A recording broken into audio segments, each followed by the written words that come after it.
$730,000. That is what one official Australian retirement guide says a couple needs in super just to live comfortably. By the end of this video, you will know if that number is really true for your household, exactly what age you can touch your super, and how much less it can cost to retire somewhere cheaper instead. We pulled the actual 2026 retirement standard, checked the official rules on when super can be accessed, and lined up real living costs for a few countries Australians are actually retiring to. Quick note before we start, this is general information only, not personal advice. Your own number depends on your household, so check a licensed professional before acting on anything here. That $730,000 figure is real.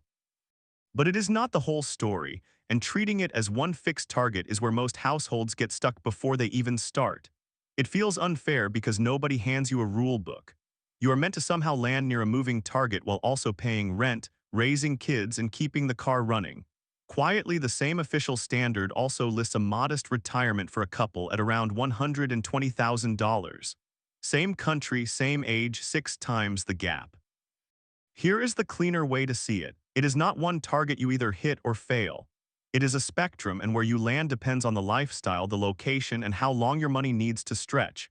This is the part people get wrong most often. Your super becomes accessible from age 60. The age pension safety net does not start until 67. That gap in between is where real planning matters. Think of those years like a bridge. Some households cross it using super alone. Others need a plan to get across before the pension safety net is even waiting on the other side. That bridge trips up self-employed and casual workers hardest, since their super contributions are often patchier, and patchy contributions make that gap between the two ages even wider to cross. The first path is the default one. Work until pension age, then draw down super topped up by a part pension. It feels steady, familiar, and is what most retirement guides are built around. The trade-off is patience. You are working for longer, and your final lifestyle depends heavily on hitting a healthy super balance well before that pension age arrives. The second path eases out instead of stopping cold. Once you reach that earlier access age, you can draw a limited income from super while still working reduced hours. The catch is that the drawdown is capped and the rules around it are strict.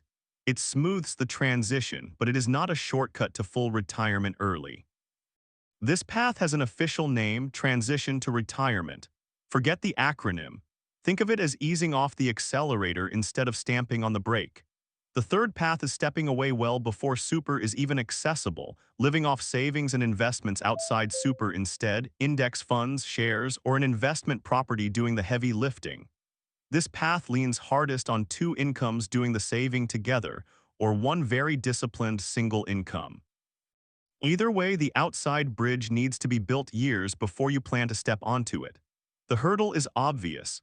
You need that outside bridge to be genuinely solid because there is no pension and no super access to catch you if it runs dry early. The fourth path gets the most curiosity and the least accurate information. Retiring overseas, somewhere the same dollar simply stretches further.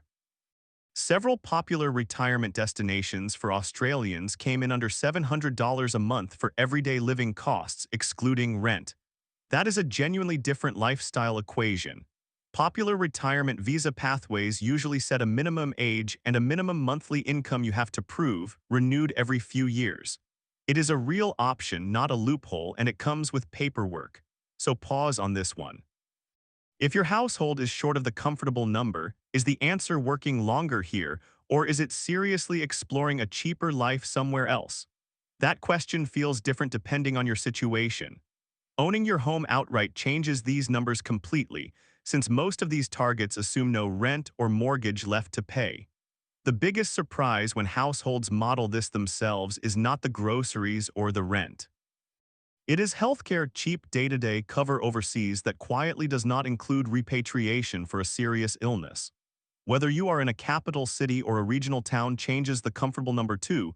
Property costs and everyday prices are not the same everywhere, so treat the standard figure as a national average, not your street's exact price tag. Now the reality check. The part most overseas retirement content skips entirely is what happens to your age pension once you actually leave. Pension supplements are generally fine for short trips. But once you are overseas long-term, past around 12 weeks, that supplement usually stops, and your payment can drop to a reduced overseas rate. How much it drops depends on your Australian residency history. Getting the full pension while living overseas permanently generally needs decades of that history behind you, not just an application. And a budget that looks comfortable at today's exchange rate is not guaranteed to stay comfortable for 20 years of retirement. Build in a buffer, not a best case. There is also a paperwork trap. If you are away longer than a few weeks, you generally have to tell the relevant government agency, or the payment can be reduced without warning. None of this makes the official comfortable figure wrong. It just makes it a benchmark, not a rule book useful for comparing, not something every household is failing by falling short of. None of this means picking the right answer today. It means running your own numbers properly once instead of panicking at one headline figure.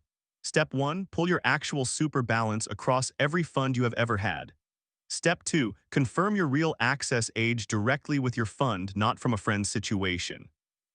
Step 3. Check your age pension eligibility and what happens to it if you travel. Step 4. If overseas is genuinely on the table, cost two real scenarios side by side, not just one glossy brochure. While you are in there, search for lost or forgotten super from old jobs. It is a 5-minute check, and it is surprisingly common to find an old account nobody remembered. Step 5. Read the visa fine print for any destination you are seriously considering. Income thresholds and renewal terms vary widely, and they change the real yearly cost. The goal was never to hit one scary number by a certain birthday. The goal is choosing the path that actually fits your household, your health, and the life you are building. Whichever path fits, the panic tends to fade the moment the numbers are actually on paper instead of living in the back of your mind. If this helped map your thinking, subscribe. We put out one of these guides every week.